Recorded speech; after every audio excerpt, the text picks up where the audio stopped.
तो भगवान कहीं ना जाएंगे आपके हृदय को छोड़ करके।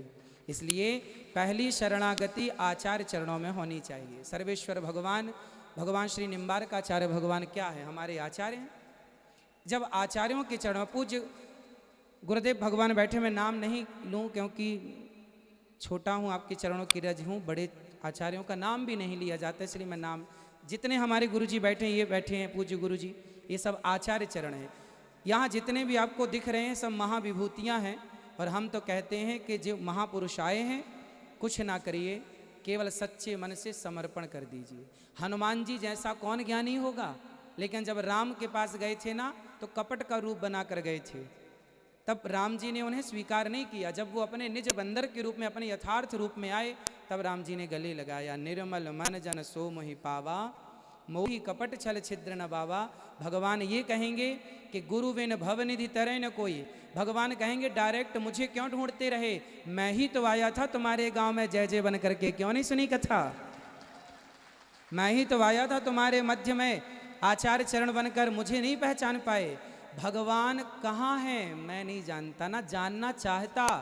मैं ये जानता हूँ कि इस भीड़ में यदि भगवान कहीं हैं तो भगवान ही इस रूप में आए हैं, इस रूप में आए हैं, इस रूप में आए हैं, आचार्य संतों के रूप में आए हैं। जब आप इंसानों में, गुरु में, आचार्यों में भगवान नहीं देख पाएंगे तो फिर कहाँ खोजेंगे भगवान को? इसलिए ये दास आपके श्री चरणों में आत्मसमर्पण, अपने आप को समर्पित करता है। आचार्यों के चरणों में कोटि कोटि नमन। सबको जय श्रीमन नारायण, जय श्री कृष्णा, राधे राधे।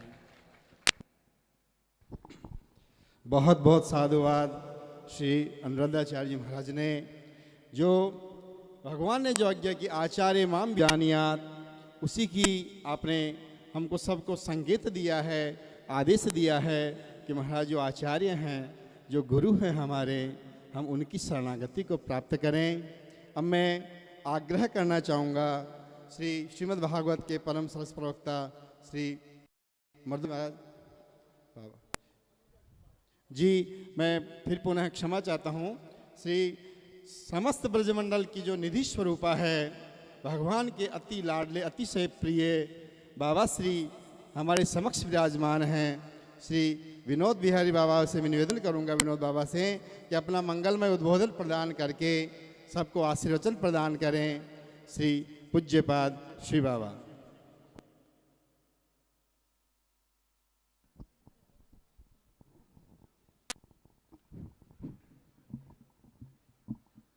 गुरवे गौरचंद्राय राधिकायै तदलये कृष्णाय कृष्णभक्ताय तद्भक्ताय नमो नमः।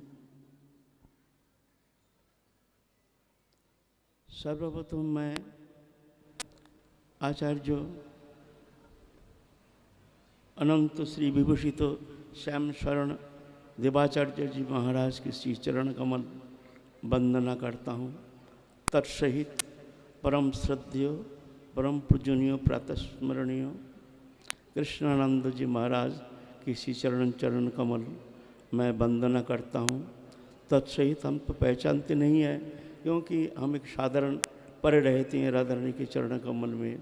राधा रानी रखे हैं, क्यों रखे हैं पता नहीं, भजन साधन ऐसा कुछ है नहीं, कुछ ज्ञान भी है नहीं, लेकिन फिर भी आप लोग कृपा करके हमको बुलाते हैं। सिर्फ हम तो ये जानते हैं कि हमको सिर्फ कृपा प्राप्ति के लिए हमको बुलाते हैं, जो इस मंगलमय अनुष्ठान में आकर के समस्त संतों की कृपा प्राप्त करने का हमको एक मौका मिले, इसलिए हमको निमंत्रण करते हैं आने के लिए। मैं तो ये जानता हूँ। तत्सहित यहाँ समागत समस्त वैष्णव तो हम जानते नहीं हैं, सबके लिए मैं अपने सश्रद्ध प्रणति निवेदन करता हूँ। तत्सहित यहाँ समागत समस्त ब्रजवासी, हमारे माताएं, हमारे बहनें, हमारे भाई और जितने भी हैं ब्रजवासी, जितने भी हैं समस्त ब्रजवासी, सबके लिए मैं मस्तक अवनत करता हूँ और सबके लिए मैं अपने सश्रद्ध प्रणति निवेदन करता हूँ। आप लोग कृपा कीजिए कि आपको चरण में, आप सबके चरण में हमारे प्रेम बने रहे, श्रद्धा बनी रहे, हमारे अहंकार नष्ट हो जाए, हम एक विनम्रता आ जाए, हम एक सही संत बन सकें। अभी तक हम बन पाए नहीं। आप लोग तो संतोषित हो, सम्मान तो प्रदर्शन करते हैं, लेकिन ये योग्यता तो हम में है नहीं। क्योंकि संत होता है गुण से, संत कोई पोशाक नहीं है। भक्ति देवी कोई पोशाक के पीछे छिपे नहीं रहते हैं, और हृदय में रहते हैं। श्रीमद् भागवत महापुराण में संत का संज्ञा देते हैं। संतो अनपेक्षा मच्चित्ता प्रशांता समदर्शिन निर्मम निरहंकार निर्द्वंद्वा निष्परिग्रह। ये गुण जिनमें है वो संत है। ये गुण से होता है। एक स्वरूप लक्षण, एक तटस्थ लक्षण। स्वरूप लक्षण है रूप द्वारा पहचान। रूप द्वारा पहचान माने तिलक है, कंठी है, माला है, सब है, ये संत हैं।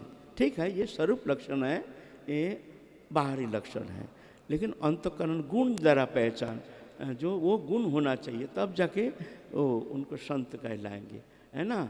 तो ये संत आप भी हो सकते हैं। ये नहीं जो हम पोशाक पहने हैं तो हम ही संत हैं, आप संत नहीं हो सकते, ये बात नहीं है। हम गृहस्थी हैं, ऐसा बात नहीं है। हमको बहुत सारे प्रश्न करते हैं, आते हैं, कहते हैं मैं गृहस्थी हूँ बाबा, मेरी प्रति कृपा कैसे होगी भगवान। हमको बड़ा कष्ट होता है सुन करके। हम बोले देखिए भजन पीछे, आप पीछे भजन करिए। पहले आप ये धारणा, ये विश्वास, ये हटा दीजिए मन से, मैं गृहस्थी हूँ, मैं गृहस्थी हूँ, मैं गृहस्थी नहीं हूँ।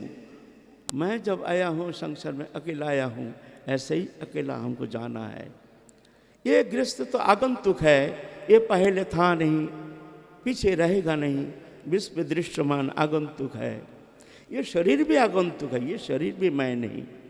ये शरीर पहले था नहीं, पीछे रहेगा नहीं, विश्व दृश्यमान आगंतुक है। मैं भगवान को, भगवान मेरे हैं। भगवान से हमारा अखंड अविच्छेद्य संबंध है। भगवान हमारे सबसे प्रियतम एवं सबसे निकटतम है। इसका मतलब ये नहीं आप गृहस्थी हैं भगवान से दूर हैं, हम बाबा जी हैं भगवान के बहुत निकट हैं, ऐसा नहीं है। आप गृहस्थी हैं, ये भावना हटा दीजिए। मैं गृहस्थी नहीं हूँ, गृह भी मेरा नहीं है, स्त्री पुत्र कुटुंब परिवार ये कुछ मेरा नहीं है। मैं राधा रानी की हूँ, राधा रानी मेरी है, बस। तो ऐसा अगर मन में आप धारणा कर लेंगे तो मान लीजिए अपना 12 आना भजन तो हो ही गया। भजन एक क्रियात्मक नहीं, एक भावनात्मक। हम लोग जो भी भजन करते हैं, नाम जप ध्यान धारणा स्तव स्तुति वंदना आदि तीर्थ पर्यटन गुरु सेवा साधु सेवा संत सेवा, जो भी मंगलमय परमार्थिक अनुष्ठान करते हैं, वो एक क्रियात्मक हो जाता है।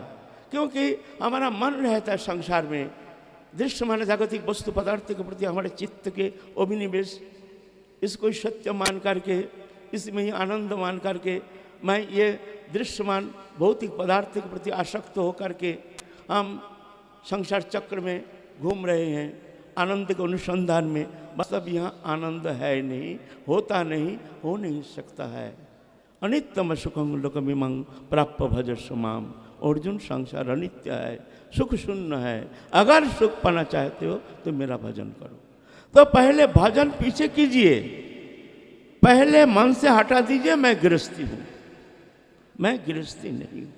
ये संसार प्रभु का है, उनकी रचना है, वो है सब में घट घट वासी है, अविनाशी।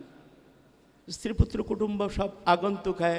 प्रभु ने हमको संसार में भेजा है, उनके संसार, उस पर हमको उनके कर्म संपादन के लिए हमको संसार में भेजे हैं। तो संसार में अकर्ता बन करके, प्रभु को कर्ता मान करके, स्वयं को दास मान करके, प्रभु की ही प्रसन्नता संपादन के लिए जब आपके समस्त कर्म चेष्टा होगी, तो मान लीजिए आपका भजन हो गया, वो कर्म आपका मुक्ति का कारण हो जाएगा। जब भोगस्प्रिया लेकर के, देहोधिक वस्तु पदार्थ में आसक्त होकर के, कर्तृत्वपन लेकर के, जब हम संसार कर्म में मोहवश कर्म में लिप्त होते हैं, तो वो कर्म ही हमारा बंधन का कारण हो जाता है। तो भजन पीछे, पहले आप जान लीजिए ये संसार से हमारा कोई संबंध नहीं है, था नहीं, है नहीं, होगा नहीं, होता नहीं। मैं गृहस्थी नहीं हूँ, न गृहस्थ था नहीं, ये गृहस्थी आगंतुक है। मैं तो राधा रानी की हूँ, राधा रानी मेरी है। ये भावना आप में सुदृढ़ हो गया, आपका भजन हो गया। कितना सरल है। और हम बाबा जी हैं, हम त्यागी हैं, ये अभिमान हमारा भी अभिमान है। अरे कौन सा वस्तु तुम्हारा है, तुमने त्याग किया, तो अरे हम त्याग करेंगे वही वस्तु जो वस्तु हमारा है। तो कौन सा वस्तु तुम्हारा है, तुम लेके आए हो और लेके जाओगे, वही वस्तु तुम्हारा नहीं है। अरे वस्तु छोड़ो, ये शरीर तक तुम्हारा नहीं है, जानते हो। ये शरीर मातृ जठर में शुरुआत, श्मशान में परिसमाप्ति, छोड़ के जाना है। तो क्या त्याग करोगे? ये त्याग एक अहंकार, मैं गृहस्थी, ये अज्ञानता, मैं त्यागी, ये अहंकार, दोनों झूठा। मैं तो राधा रानी की हूं, राधा रानी मेरी है, बस। लेना देना मगन रहना, लेना ना देना मगन रहना, दुनिया का मेला मैं हूं अकेला, बस। ये जान लिया तो काम भजन हो गया है ना। दुर्लभ महिंस देहो दहीनं क्षणभंगुरो तत्रापि दुर्लभ मन्ये वैकुंठ प्रिय दर्शिना। ये मनुष्य जीवन बहुत दुर्लभ है। आप कहते हैं हमारे प्रति प्रभु की कृपा नहीं। अरे सबसे बड़ी कृपा आपको एक मनुष्य तनु दिया है प्रभु ने। किस लिए दिया है? एकमात्र हरिभजन के लिए, ये संसार चक्र से मुक्त होने के लिए, ये प्रभु के प्रेम सान्निध्य प्राप्ति के लिए। सब शक्ति निहित करके भगवान ने सुंदर एक सृजनी शक्ति के द्वारा एक मानव तनु निर्माण किए हैं। भगवान की सृष्टि है, चेतन सत्ता का 4 प्रकार स्थिति है। एक आवरित चेतन, जैसे मान ली वृक्ष लता आदि, इसमें चेतन है।